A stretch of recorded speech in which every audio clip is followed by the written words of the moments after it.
Sir Raymond, I am in your debt for agreeing with me this way, in kindly defending against Sir Burnett, the one who did not act improperly towards that wretched Carsonese when she showed him her horn in private. He rejected it out of folly. He rejected it out of folly.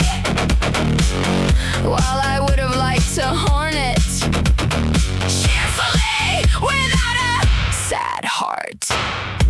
He rejected it out of folly. He said no to the horn. He said no to Ina. I would have liked to horn it. I would have liked to horn it cheerfully. He rejected it out of folly. While I would have liked to horn it cheerfully without a sad heart. Cheerfully without a sad heart. Sir Raymond, I'm in your debt. Cheerfully, without a sad heart. Hornet.